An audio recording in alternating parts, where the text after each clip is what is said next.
अस्सलाम students, hope so you are will be fine and safe. Start करते हैं अपना आज का लेक्चर नंबर 2 जिसमें हम क्वेश्चंस की एक्सरसाइज करेंगे। तो इसमें हमारे पास एक्सरसाइज में क्वेश्चन नंबर 1 है साइलेंट लेटर्स के अबाउट। साइलेंट लेटर क्या होते हैं? Silent letters are spelled in a word but not pronounced. मतलब साइलेंट लेटर जो होते हैं उन्हें हम अपने वर्ड्स में लिखते तो हैं लेकिन इनका कोई भी साउंड नहीं होता, ये कोई भी साउंड प्रोड्यूस नहीं करते। For example, Hamza and Ajlan are my school friends. अब यहाँ पे स्कूल है तो स्कूल की स्पेलिंग कुछ इस तरह से है SCHOOL। तो यहाँ पे जो एच है वो कोई भी साउंड प्रोड्यूस नहीं कर रहा है, इट्स मीन ये साइलेंट लेटर है। इसी तरह से please give me this knife.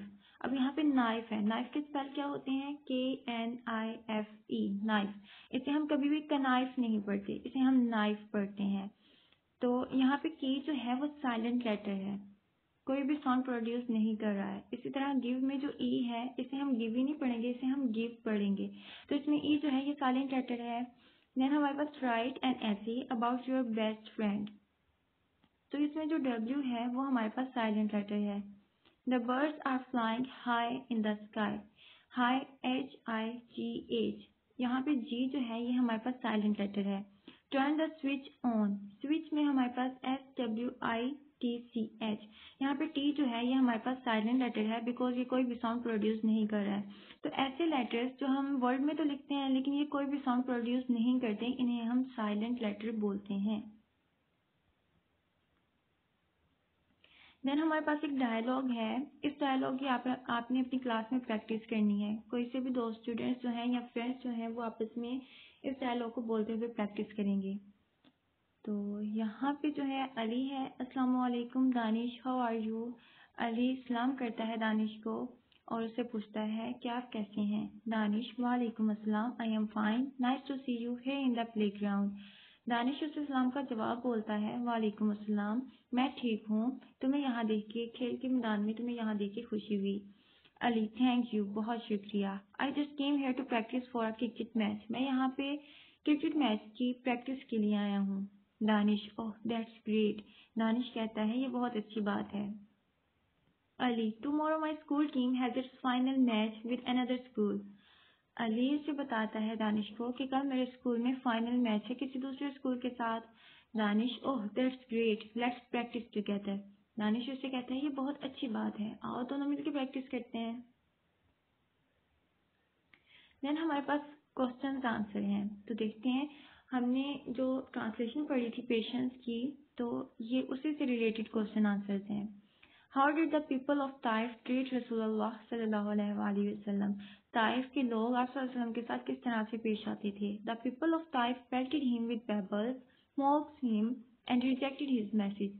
तो ताइफ के लोग क्या करते थे? आप सल्लल्लाहु अलैहि वसल्लम के साथ बुरा सलूक करते थे ना, वो क्या करते थे? आप सल्लल्लाहु अलैहि वसल्लम पर पथराव करते थे, उनका मजाक उड़ाते थे। पेबल्स का मतलब होता है पथराव करना, मॉक्स का मतलब होता है मजाक उड़ाना, रिजेक्टेड हिज मैसेज, आप सल्लल्लाहु अलैहि वसल्लम ने जो भी मैसेज देते थे, पैगाम इस्लाम देते थे या अल्लाह ताला का दीन फैलाने की बात करते थे, तो वो क्या करते थे? आप सल्लल्लाहु अलैहि वसल्लम का मजाक उड़ाते थे, उनका जो भी मैसेज होता था उसे रिजेक्ट करते थे, आपके खिलाफ वर्जी करते थे। वह वाज रसूलुल्लाह सल्लल्लाहु अलैहि वसल्लम कार्ड सादिक एंड अल अमीन। ये हमारे पास क्वेश्चन नंबर 2 है। तो यहाँ पे पूछा गया है कि आप सल्लल्लाहु अलैहि वसल्लम को सादिक और अल अमीन क्यों बोला जाता था। He was called Sadiq and Al Amin for his honest nature. आप सल्लल्लाहु अलैहि वसल्लम को सादिक और अमीन उनकी ईमानदार नेचर की वजह से बोला जाता था, क्योंकि आप सल्लल्लाहु अलैहि वसल्लम सादिक थे, हमेशा सच बोलते थे। रिजल्ट कुछ भी आए उन्हें कोई परवाह नहीं होती थी, वो हमेशा सच बोलते थे। और अलमीन क्यों बोला जाता था? क्योंकि वो ईमानतदार थे। जो लोग इस्लाम को कबूल नहीं करते थे वो लोग भी आप सल्लल्लाहु अलैहि वसल्लम के पास अपनी इमानतें रखवाते थे, क्योंकि उन्हें बिलीव था कि आप सल्लल्लाहु अलैहि वसल्लम कभी भी इमानत पर खयानत नहीं करेंगे। तो इसलिए आप सल्लल्लाहु अलैहि वसल्लम को सादिक और अमीन बोला जाता था। हाउ डिड रसूलुल्लाह सल्लल्लाहु अलैहि वसल्लम ट्रीट हिज अपोनेंट्स। अपोनेंट्स बोलते हैं मुखालिफिन को। तो आप सल्लल्लाहु अलैहि वसल्लम के मुखालिफिन, आप सल्लल्लाहु अलैहि वसल्लम अपने मुखालिफिन के साथ किस तरह से सलूक करते थे। हज़रत Muhammad treated them with patience. हज़रत मोहम्मद सल्लल्लाहु अलैहि वसल्लम उनके साथ बहुत ही सब्र के साथ पेश आते थे। लव एंड पीस, अमन और मोहब्बत के साथ, मतलब आप सल्लल्लाहु अलैहि वसल्लम उनसे बहुत ही प्यार, मोहब्बत, अमन, पेशेंस, सब्र, तहम्मुल के साथ पेश आते थे। तो ये हमारे पास 3 क्वेश्चन आंसर थे, जिसमें ताइफ के लोगों के बारे में पूछा गया कि वो हज़रत मोहम्मद सल्लल्लाहु अलैहि वसल्लम के साथ किस तरह से पेश आते थे। फिर ये बोला गया कि आप सल्लल्लाहु अलैहि वसल्लम सादिक और अमीन क्यों कहा जाता था। और तीसरा क्वेश्चन जो हमारे पास था वो ये था कि आप सल्लल्लाहु अलैहि वसल्लम अपने मुखालिफिन के साथ किस तरह से पेश आते थे। क्योंकि आप सल्लल्लाहु अलैहि वसल्लम के पास तो बहुत सारी पावर थी ना, वो चाहते तो कुछ भी कर सकते थे, लेकिन जब आप सल्लल्लाहु अलैहि वसल्लम के मुखालिफिन आपको तंग करते थे, फिर भी आप सल्लल्लाहु अलैहि वसल्लम अल्लाह ताला से उनकी सिरात मुस्तकीम की दुआ करते थे और दुआ करते थे कि अल्लाह ताला उन्हें सीधा रास्ता दिखाएं। अब हमारे पास है डायग्राफ के बारे में। डायग्राफ क्या होता है? A digraph is a sound made by combination of 2 words. Digraph जो होता है वो 2 वर्ड्स के कम्बिनेशन से मिलकर बनता है। जैसा कि the farmer is cutting wheat. अब यहाँ पे W एंड H एक साउंड दे रहे हैं, तो यहाँ पे वीट हम इसे बोलेंगे। The children are playing in the park. यहाँ पे C एंड H जो है वो हमारे पास एक साउंड दे रहा है। Brush your teeth daily. Brush BRUSH। SH जो है ये एक साउंड दे रहा है और टीथ में TH जो है ये एक साउंड दे रहा है। तो डायग्राफ्स जो होते हैं ये 2 वर्ड्स के कम्बिनेशन से यानी 2 लेटर से मिलके बनते हैं। तो डायग्राफ्स जो होते हैं वो 2 लेटर से मिलके बनते हैं, जबकि ट्राइग्राफ्स जो होते हैं वो 3 लेटर से मिलके बनते हैं। ट्राइग्राफ के बारे में पढ़ते हैं। A trigraph is a sound made by combination of 3 letters. तो ट्राइग्राफ क्या होते हैं? ये ऐसा साउंड प्रोड्यूस करते हैं जो 3 लेटर से मिलके बना होता है। For example the boy are playing the match. Match में TCH जो है वो एक साउंड दे रहा है। Then do not fight with each other. Fight में GHT जो है वो एक साउंड दे रहा है। I am going to apply scholarship. SCH जो है वो एक साउंड दे रहा है। फिर से इनका डिफरेंस बताती चलो। डायग्राफ जो होता है वो 2 लेटर्स के कम्बिनेशन से मिलकर बनता है, जबकि ट्राइग्राफ जो होता है वो 3 लेटर के कम्बिनेशन से मिलकर बनता है। Define silent letters. Silent letters के अबाउट हम पहले भी पढ़ चुके हैं। अगेन इसकी थोड़ी सी एग्जांपल्स देख लेते हैं। बेसिकली साइलेंट लेटर्स जो होते हैं वो कोई भी साउंड प्रोड्यूस नहीं करते, लेकिन हम उन्हें अपने वर्ड्स में लिख लेते हैं। जैसे कि सना इज क्लाइंबिंग द माउंटेन। अब यहाँ पे क्लाइम एंड इंग वर्ड बोला जाता है। बी जो है वो साइलेंट लेटर है। हम इसे किस तरह से प्रोनाउंस करते हैं? Climbing, climbing, climbing. He read the rest watch. अब यहाँ पे हम W नहीं बोलेंगे, इसे बोलेंगे rest watch, rest watch. Do you know who knocked at the door? इसे हम नॉक्ड बोलेंगे। के जो है वो साइलेंट लेटर है, के को हम नहीं बोलेंगे।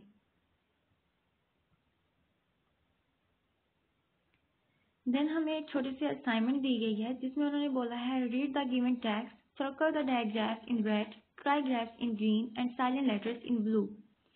तो ये पैराग्राफ रीड करते हैं। It was a Wednesday morning.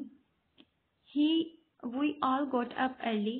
We had to gather in the ground for the cricket match. Everyone reached the playground at 8 o'clock. We were very excited and took photographs. तो इस paragraph में हमें silent letters को blue से mark करना है, डायग्राफ्स को red से एंड ट्राइग्राफ्स को ग्रीन से। तो हमारे पास फर्स्ट सेंटेंस में वेडनेसडे है, तो यहाँ पे जो डी है वो हमारे पास साइलेंट लेटर है। देन हमारे पास थर्ड सेंटेंस में गैदर वर्ड आ जाता है, जिसमें TH जो है वो एक साउंड दे रहे हैं, इसलिए हम इसे डायग्राफ बोलेंगे। क्रिकेट में हमारे पास C जो है वो साइलेंट लेटर है। मैच में TCH ये ट्राइग्राफ्स हैं। एवरीवन रीच्ड, रीच में हमारे पास CH जो है वो डायग्राफ है। एंड लास्ट लाइन जो आपके पास है फोटोग्राफ, लास्ट वर्ड जो है आपके पास PH वो आपके पास डायग्राफ में आ जाएगा और PHS जो है वो आपके पास ट्राइग्राफ में आएगा। अब चलते हैं अपने नेक्स्ट टॉपिक की तरफ, जो है topic sentence and supporting sentence. तो टॉपिक सेंटेंस क्या होता है? The topic sentence is usually the first sentence of the paragraph because it gives an overview of the sentences to follow. Topic sentence क्या होता है? जब हम कोई भी पैराग्राफ स्टार्ट करते हैं तो इसकी पहले जो कुछ लाइंस होती हैं उन्हें हम टॉपिक सेंटेंस बोलेंगे, क्योंकि उसमें ओवरव्यू आ रहा होता है कि ये जो भी टॉपिक है, ये जो भी लेसन है, ये किसके अबाउट है, उसका ओवरव्यू होता है बेसिकली वो। सपोर्टिंग सेंटेंस क्या होता है? The supporting sentences after the topic sentence have to develop the main idea. This sentence gives specific detail related to the topic sentence. तो सपोर्टिंग सेंटेंस क्या होता है? ये टॉपिक सेंटेंस के बाद में आने वाली चीजें होती हैं। इसमें आपके पास मेन आइडिया आ जाता है। टॉपिक सेंटेंस जो होता है उसमें ओवरव्यू आता है आपका कि टॉपिक है किस बारे में, जबकि सपोर्टिंग सेंटेंस जो होता है उसमें आपके पास मेन आइडिया आ जाता है, उसका फुल डिटेल के साथ वो आपको फिर बताया जाता है कि ये किसके अबाउट है, क्या लेसन है। तो topic sentence and supporting sentence का डिफरेंस बहुत ही माइनर सा है।